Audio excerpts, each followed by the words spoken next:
I'd like to see that camera that you have zoom in on everybody that's on this phone, and let's see if we can make sense. And let's see if we can make sense of this conversation we had.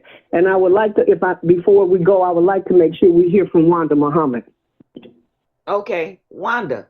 I would like to take about 2 minutes uninterrupted, if I may, and give my perspective. I've definitely been listening, and let me just say, I do have a calling on my life, and it is to bring a message. And this is a reluctant message, but I'll make it quick. We need a brand new way of thinking about things. Because everything we said here, and again, I would like to be uninterrupted. Everything we say here is in agreement among us. We all know this stuff. But the biggest challenge that we have is a gender challenge.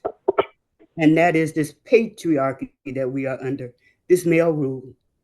Some of the greatest ideas came forth from the females on this call. We're just going to put it out there. And there was a lot of unity spoken from a sense of knowing that the strategy that we have to put in place has to be from a place of not just I and what I want to see and what I want to do, but a collective we in just about everything.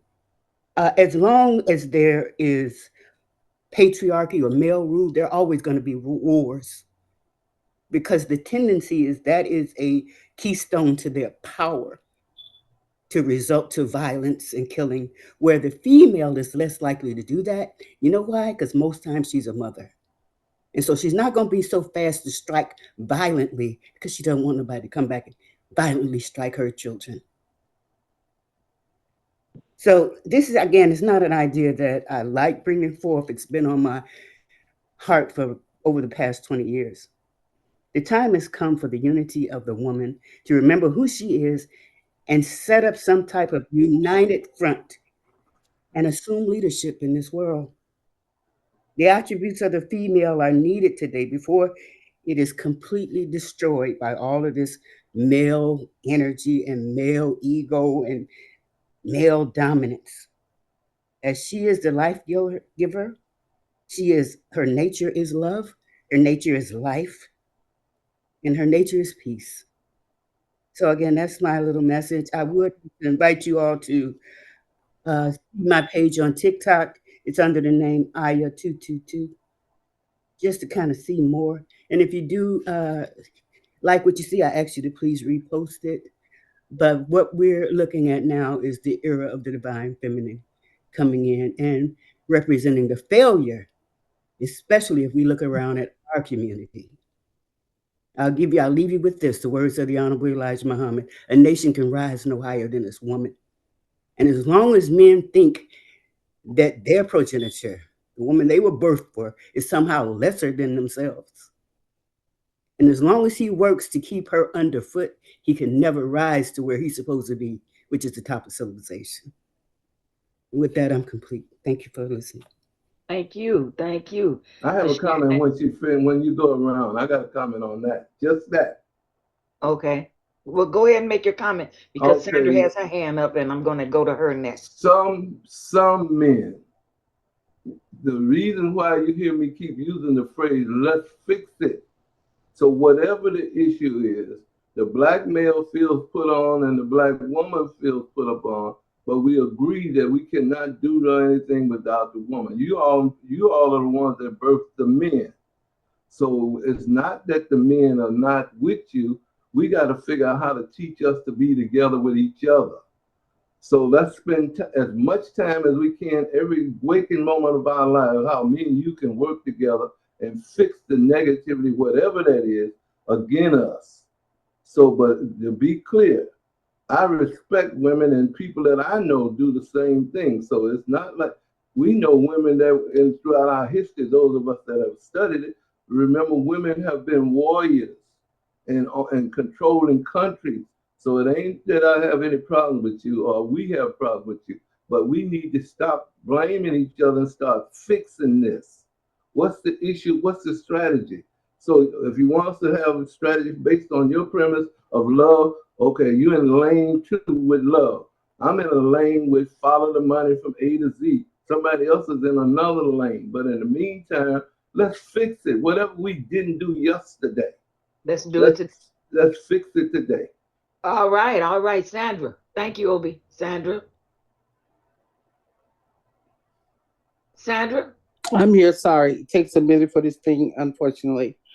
I was responding to the question before Wanda Muhammad spoke. Someone was talking exactly about again us coming together and having the getting together with the money, and like Margot talked about the businesses. And I like what she did with having everybody identify what they do and how they do things. I was just wondering because I was involved in reading something, and I'm not going to get into it because once I start seeing it, you guys are going to ask a gazillion questions, and I'm not prepared to answer them because, again, it just leads to what we're talking about here. When we talk about we as Blacks is doing something, recently, are you all familiar with East Lake Management? Yes. Yeah, that's Elder Higginbottom. Right. Okay. Now, when you talk about people doing some things, I have a friend who's a very good friend of theirs, and they do things, they're all in Indiana and whatnot. He was awarded a $23.5 million contract for what he's going to be doing for a project, not to exceed $23.5 million with from CTA. In addition, we're not even talking about the millions of dollars of contracts hundreds of millions of dollars of contracts that he received while doing stuff with CHA. And then not only him, there's Cates and others who got $100 million in security contracts. These were Black people. These are Black people. When you start talking to me about what people are doing and who they're playing the game with, they're not playing in the game with you all. They're not even inviting you all to the table. That's the thing when you talk about a strategy, like Margot said, you got to figure out how to get to that table. Do you all know that in order to even run to be a senator, you got to have $1 million war chest of your own, right, before you even start. Some of us know that, and the same thing with congressmen. Moreover, you still got to, even if you had the $1 million, you still got to get the nod shake from those. We're just gonna say here in Illinois, in Centralia. Forget talking about what's going on up here in Chicago and Springfield. Centralia has to also agree, as well as Jefferson Davis County. When you're going to come here and you're going to start talking about what we need to do and how we're going to help our people, you got to know who the players are. Right. We got to stop all this disillusion. Mr. Obi, I love your directness. I love your level of awareness. Again, they should be listening to you deeper, but at the same time, they got to know who the players are. Right. And everybody who comes to the table, it sounds like you've been at the table once or twice. Yes. I can tell you when they come to that table, they're not coming for harmony or to help we, the Black people. They're coming they're saying that mess to get to the table. Agreed. But once they sit there, that's not what they're doing. We were talking, and Wanda thinks back. She had a group. I wish Lavette was on here. We talked about them being able to get government contracts. Wanda, if you think about it a little bit, shake your head, slap yourself in the head a little bit. Even Dennis could have been part of this. Do you know none of them did what they needed to do in order to qualify? Where, again, SBA would award them contracts, even starting out as low to make sure they could get in the door. The minimum what they could get in the door with at that time was $350,000. That's how I'm raising it to $500,000. You can't get them to do what they need to do to get the money, to be part of the process in order to help. And then when we do invite them to the table, and I've mentioned Higginbottom for a reason, when you do get to the table, they don't turn around and reach back and help the Black community. They don't even come back and say, there's a particular cause that I support, like those of those predecessors did. If they had a particular cause that they supported in the Black community, and the Hal Baskins and all of them, that used to Jim Taylor, all of them did things specifically to help the Black community. And again, reach one, teach one. If Sandra, they how old are you, bring Sandra? How old are you? Why you want to know how I am? Okay, I'm going to tell you why. the reason why I tell you is because I like your energy, but I would like for you to add to, however, Let's fix it. If Elder Oh yeah, Higginbotham, but I'm going to get to that. okay, I'm getting to that because I have a grandson, and it's not a selfish thing. it Because should again, be. and I've helped a lot of people because it's funny y'all start talking about. I didn't say so many people, and still do say so many people with civil rights, and they've gotten their money. Some of them got some really good checks too, but until you get to them to the table where you can do it collectively, those of us when we look around and I see, okay, this is going to happen, but it's not going to happen with my group. I got to get another group that can come to the table. So when I looked around, I looked at my children, and I even looked at my grandchildren.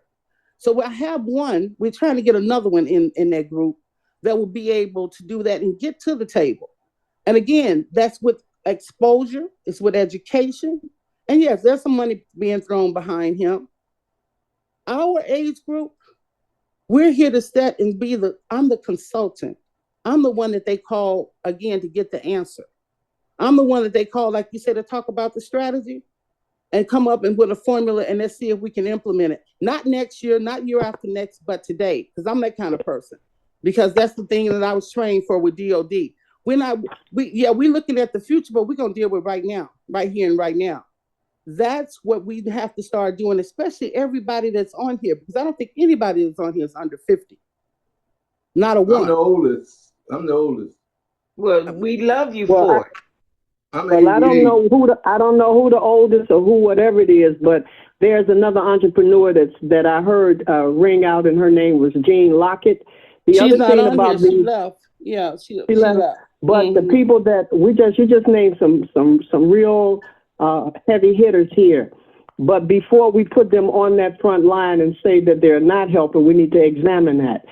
With these contracts with CPA and all of the rest of them that are present, they're still active, and they still are going to be making money for years. So we have plenty of opportunities. All of these people that's on this phone has many, many opportunities to get a hold to some of these grants and some of these contractors because they're going to always need manpower.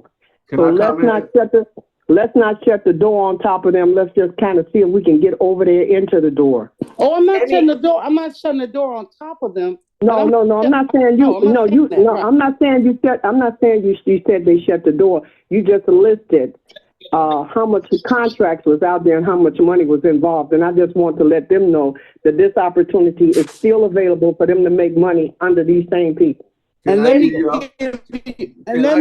all a statement on? Now, I told you I'm the oldest man here, and I had the business, and any of you all was probably born. That you're talking about is what you're saying we need to change. I heard the word change. So I'm just going to use Higginbotham since you used him. If what has always happened to me in my community, our community, they always gave us one and pointed to that one as being successful. I was told to go to Oprah Winfrey and get money. The issue is, there's 10 of us on this line. If you and I decide today that we want to Higginbotham and anybody else that's not looking out for me, you and I can get together and block his stuff. But in the meantime, anybody that's not representing me, if you and I get together, we can make sure that they will not be able to get in the room the next time to do what they're doing. But just because they got onesies and twosies don't mean that we're successful. We got to figure out how to get 16% of us or 13% of us in the room. Not everybody gonna be on the same level, but we got to figure that out and have that kind of a dialogue. You got expertise on strategies, then let's sit down and figure out, okay, we did this yesterday and it didn't work for me and you. It didn't work for the bulk of the majority of us. How do we fix that? That's the conversation I'd rather for me and you to have, since you got that kind of talent. Not tell me what we can't do and what somebody else has been doing. Now, how much I know about Elder Higginbotham, I know a lot. So my issue is not just him. I know about Jesse. I know about Farrakhan. I know about all the brothers and sisters that supposedly have money. But look at my community. Right. I'm talking about money. I ain't talking about money. I'm talking about contract that was awarded. But I'm talking about, but even with the contract, I was awarded contract. I was awarded contracts and I helped That's save how you're going. SBA. But I that's helped See what save. I'm saying? You can't Ladies and name drop, gentlemen, no Help name. us, no, help no. us, But I help that's us. how we helped you're can't save. going. talk at one Right. time. Yeah, Okay. that's what I'm But let me saying. say I this to think you, that Sandra. I helped save SBA. I testified twice before Congress to help save SBA in Chicago. The issue is you and I was doing it individually. We're taking care of onesies and twosies. I got family members that were politicians, and soon as they get to be politicians, when they get through taking care of their 2 and 3 kids and their dog and their cat, the rest of our community do not get taken care of. Let's me and you change that, me and you, so we can have a different conversation because you're giving me history that I know about, but you got a talent that I don't have. You know how to put stuff together. You've been exposed to it. Let's figure out how to fix this so that can't happen. Well, they can't keep giving me no LZs, and they can't keep giving me 1 or 2 brothers that so-called got a few $1,000,000. We got to figure out how to make all of us whole, and that's got to come between the 10 of us. Okay, hold it, hold it. Let me take just a moment to introduce Miss Teresa. Teresa, welcome to the show. You came right in the meat of the conversation. We're talking about how we're going to work together and work through our issues of collaborative services. So introduce yourself and tell people what you do, Teresa. And she's a very powerful lady. She's in real estate. Good evening. I am partially in real estate. I'm not really active in it anymore. I was. My name is Teresa Hughes, TJ Hughes. My background is politics. Working with several mayors and under several presidents and governors and elected officials. And I must agree that we need to do something. Right now, I am an advocate for MWBE contractors, and I am an advocate for Black farmers. My purpose is to also help inform my people, Black people, about the health and wellness issues and try to give you guys some knowledge to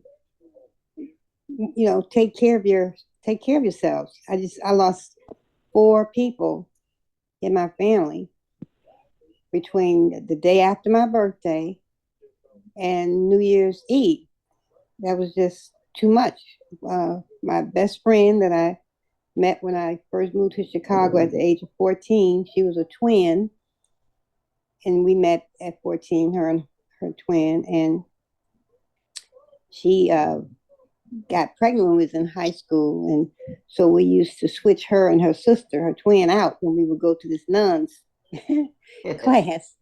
But anyway, she recently passed. She was only 69. She had dementia, and then 5 days after she passed, her daughter, which was her only child, passed. At 5 days later, she had diabetes, and she was suffering from emphysema and all kind of stuff. Both of their health went down. June was a beautiful woman. And then Christmas Eve, my one of my adopted sisters in Arkansas died Christmas Eve, and then the other sister died New Year's Eve. So it's just been too much death. And I think that we as Black people need to take more attention to our health, get off all of these national brand products that have chemicals and toxins in them. And Wanda, one day I'm hoping that you'll let me come back and talk about the products that I feel are what we should at least try. Yeah. I'm using them, and they are there's a big difference from using them instead of those national brands that we are using, breathing in and causing us problems. But back to what your subject is, we need to do something about our elected officials. And we got to stop just talking about it. We got to do something. I mean, I don't know where we would stand on how to do it as far as, because you keep putting them back in. I don't understand people that keep putting the same people back in, expecting it's going to be something different. That's like something like insanity, right? You're going to come from 30 years ago when I was in the city, under the mayor's office. The contractors, our people, were getting at least 24%. Now they're not even getting 2% of these millions and millions, 800 billions dollars of contracts, and we get 2%. Nobody's raising hell about that. And we have to stand and hold ourselves accountable too, instead of just talking about this bit. I go down to the mayor's office, and I'm at those committee hearings almost every week in a different committee, voicing what is not correct and what is not right, and holding the mayor accountable. He'll sit there and he said he's going to do this, he's going to do that.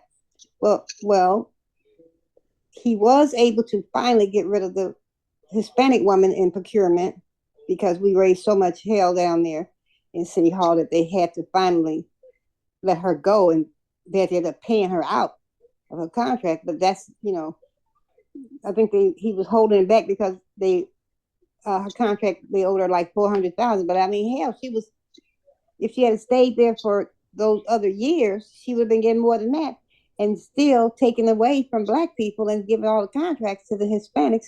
And now even the Asians are getting more a percentage of the contracts than Blacks. So I don't want to beat a dead horse, but I just feel like we got to stop just talking about it and coming down there, because those committee meetings are open for people in the public to come down there, but you don't see us down there. So that's your suggestion, Teresa, for us to start going to the city hall meetings, to the city meetings? Yeah, that would be a start if we come down there and in more numbers like that. They have when it's a Hispanic bill coming up or Hispanic something coming up, it'd be packed with Hispanics. But we don't be down there. Okay, we do not show up, and it's ridiculous. Hey, Obi. I didn't meet. Hey, how you doing? All right. I saw you with LaShawn Ford at the meet, right? And the lady. Anyway, the history, we used to get 30%. That was our margin orders back when I was in business. Okay. I'm surprised that y'all went down to 24 and 25. But in the meantime, all you young people. Young, honey, I ain't young. I'm 68, babe. Come on. All you young people. I'm 88. Cut it out. All you young people should have dialogue with some of us old people that don't tell you what you shouldn't do, but tell you what some of the things we've been through, and let's see how we can fix it going forward. I agree. I'm for that. I'm for sole source contracts. But in the meantime, you're on the page, but we need all of us at this table to sit down and decide. We'll either target one particular politician or etc. But now Travis and I go hang out with the Hispanics reluctantly because we were dealing with property tax. In fact, I'm going to have to get off here. Oh, that's my buddy, Travis. I know it. So we're going to be talking about property tax in a few minutes. But my point is, we were with the Hispanics and they organized, and the lady that's 82 years old helped bring the fight for them. The gangbanging Hispanics also said that they didn't want us to come down when we were dealing with Black Lives Matter. But the 82-year-old Spanish lady's husband told me and Travis that you Black people already got yours. What? So you and so you and I sit down and put down all the things that we're complaining about. Let's put that on the left side of the ledger and then talk about how to fix it and then get busy on fixing it. All right, Sandra. I agree. Thank you, Obi. Thank you, TJ. We got Sandra with her hand up. She has a comment from both of you. about something one of you said, and then we're coming to the close because I know you got to go, Obi. So Sandra, you want to No, I respond was to? just going to address what Obi said and someone else said about 15%. That changed. They were able to bamboozle and trick black people and tell them to go against affirmative action. If you dealt with SBA had the requirement and they forced the government to issue out contracts, and also those who receive federal money through contracts had to follow the same percentage. Yes, the numbers went down from the 30% because, again, black people started having less kids. When the number changes, more Hispanics came in. Plus, the number of the population of the U.S. increased. There are dynamics and things that go on that adversely impact our ability to get what we call the fair share. But just like you just said, Obi, and same thing that TJ just said, you got to be in it. You got to be at the table, and you got to have the knowledge when you're sitting there in order to ensure that you get it. And understand when you're being bamboozled and don't fall for it. Now, the Hispanics, again, they use that same information because I helped a whole lot of them get what they needed to get because their numbers did increase like that. They were not participating in the census either. Once it became very profitable for them to do so, meaning, again, through the issuance of contracts, those same numbers. Same things here with blacks. You got to be there, you got to show up, and you got to make sure that they follow their numbers. Now they're playing trickery with you again with DEI. Who are they? Who are they? The whole system. Yeah, let's mean you stop it, Sandra. Who did I tell you is money? Who did I tell you to calling the shots now? Industry. But let's you and I businesses, stop that. But the businesses are playing trickeries again with the DEI. They were the ones that pushed. They were the ones that pushed for this change. So when you're in the meeting, that's what I'm trying to tell you. When you're in the meetings, you have to challenge that. If you don't have the knowledge and come to the table, you won't challenge it because you don't know that what they're doing is illegal and it's called disparate treatment. File that, stand up and say that. That changes the whole meeting. I have a quick comment. I got one quick comment. I'm gonna stop. I'm gonna stop after this. Do you know, Sandra? You know that information you just gave me? Then that information, that's mean you go in a room and figure out how the 10 of us can go in there and cut that shit out. Are you telling me stuff that I know and some of us already probably know? Let's see how to fix it, not because of what they did. The Jews don't have the population we got, and they fixing it for them. You and I got to figure out how to fix this, whatever the numbers are. If it ain't but 3 people in it, they talk about voting. It didn't but 20% of the population voted. If they ain't but 20% of the population vote, me and you need to figure out how 11% of them belong to me. If it ain't but 3 people voting, you and I got to figure out how 2 of them is ours. That's on me and you. That ain't on nobody else. Exactly. That's exactly exactly the formula. And then you charge disparate treatment, which makes them have to change what they're doing. Exactly. And again, this it's all about the wording and having the knowledge when you're sitting there. We're agreeing. We're saying the same thing. Okay. But I need you to give me information so we can go and fight. I don't need information on how bad it is. I need information what it is so that we can go fight it. I was able to, I'm using this as a joke.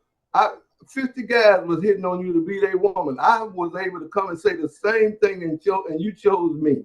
Stop.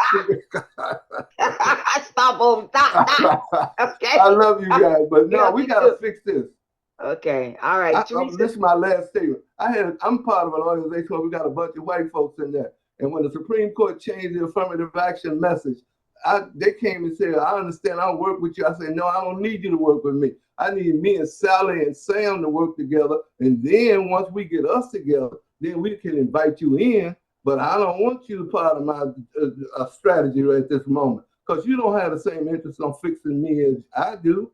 So me and you and Sandy and the rest of us that look like me, let's fix this. And then when we're in the room with other people, we can negotiate. But anyway, I gotta go.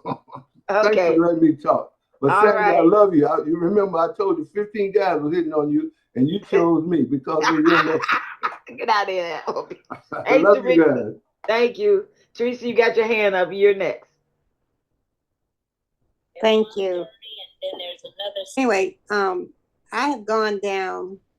I try to make sure I get all of the committee hearings ahead of time so I can See, but sometimes they don't tell you until the day of.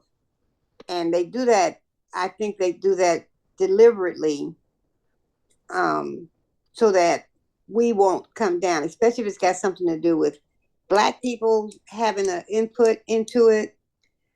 But this, it's up to us, all of us, even all of you here on this thing.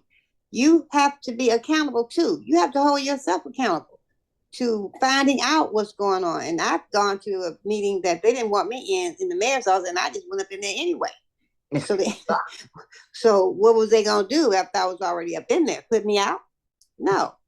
So but if we're not there, and if we are afraid to call out, I've called out I don't know how many Black aldermen that we have anymore, but I would say at least more than half of them. I called them out and told them that they are not on their jobs and that they need to get ready to probably be replaced. But the thing is, who are we going to replace them with?